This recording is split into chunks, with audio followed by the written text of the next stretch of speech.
Minister roads buildings and cinematography జిల్లా incharge మంత్రివర్యులు గౌరవ ముఖ్యమంత్రి వర్యులు రేవంత్ రెడ్డి గారు, జిల్లాకు చెందిన సీనియర్ డిప్యూటీ సీఎం శాఖ మంత్రులు బట్టి విక్రమార్క గారికి, పెద్దలు తుమ్మల నాగేశ్వరరావు గారు, పొంగులేటి శ్రీనివాసరెడ్డి గారికి, శ్రీధర్ బాబు గారికి, సీతక్క గారికి, ఉండా సురేఖ గారికి, అలాగే వేదిక పైన గౌరవ శాసనసభ్యులకు, అధికారులకు, కలెక్టర్కు, ముఖ్యంగా పెద్ద ఎత్తున విచ్చేసిన అక్కలకు, చెల్లెళ్లకు మీ అందరు కూడా చేతులెత్తి నమస్కరిస్తూ ఈరోజు శ్రీరాముల వారిని దర్శనం చేసుకొని వారి పాదాల దగ్గర ఇందిరమ్మ ఇల్లు కార్యక్రమాన్ని చెప్పిన మాట ప్రకారం ప్రారంభిస్తున్న సందర్భంగా తెలంగాణలోని యావత్ పేద ప్రజలందరికీ కూడా శుభాకాంక్షలు తెలియజేసుకుంటూ, పేదవానికి సొంత ఇల్లు అనేది కళ.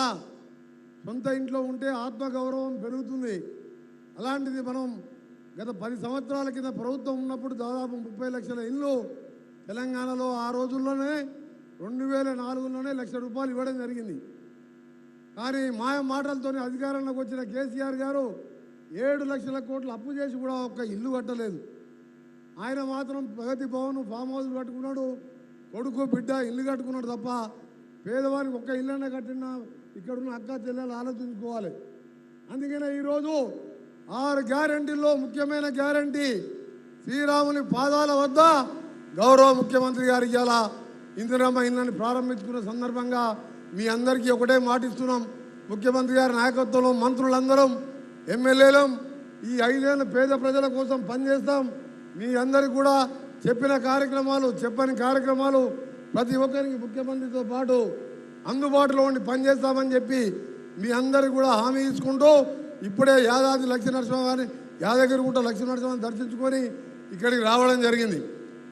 ఈరోజు మన భద్రాచలం ఇన్ఛార్జ్ మినిస్టర్, ఖమ్మం జిల్లా మినిస్టర్గా మంత్రి గారు, ముఖ్యమంత్రి గారు కూడా రిక్వెస్ట్ చేస్తున్నా తప్పకుండా ఈ ప్రాంతాలను కూడా అభివృద్ధి చేయాలని తెలియజేసుకుంటూ, ముఖ్యంగా రైతులకు సంబంధించి కానీ అన్ని కార్యక్రమాల్లో ముందుంటాం. ఇక పోతే ఎన్నికలు కూడా దగ్గరకు వస్తున్నాయి. ఇంకా 40 రోజుల్లోనే పార్లమెంట్ ఎన్నికలు వస్తున్నాయి. మొన్న ఎన్నికల్లో ఏ విధంగా మీరు ఆశీర్వదించి కాంగ్రెస్ పార్టీని అధికారాలను తీసుకొచ్చి ఇలా ఇందిరమ్మ పథకం కింద ఇల్లు కట్టుకుంటున్నాం, బస్సులలో ఉచితంగా పోతున్నాం, 500 గ్యాస్ సిలిండర్ ఇస్తున్నాం. మళ్ళా ఇంకా కూడా ఇలాంటి కార్యక్రమాలు ఇంకా ఎక్కువ చేయాలంటే తప్పకుండా మీరందరూ కాంగ్రెస్ పార్టీని మంచి మెజార్టీతో గెలిపించాలి. ఇక్కడ బలరాం నాయక్ గారు ఎంపీగా పోటీ చేస్తున్న అభ్యర్థిని పెద్ద ఎత్తున మెజార్టీతో గెలిపించాలని మీ అందరికీ తెలియజేసుకుంటూ, గతంలో ఒకటి చెప్తున్న చివరిగా మన గవర్నర్ గారు ఉండే పెద్ద మనిషి, ఆయన కాళేశ్వరం డ్యామ్ కడతప్పుడు ఆయనని సీఎం కేసీఆర్ గారి కాళేశ్వరం రావు అని పెట్టిండు. ఆఖరికి ఇవాళ బీఆర్ఎస్ పార్టీ ఎట్టయిందంటే కాళేశ్వరరావు అయింది. ఆ పార్టీ రోజు రోజు ఖాళీ అవుతున్నది. కాంగ్రెస్ పార్టీ ఇవాళ తప్పకుండా 13-14 సీట్లు మీరు ఆశీర్వదించండి.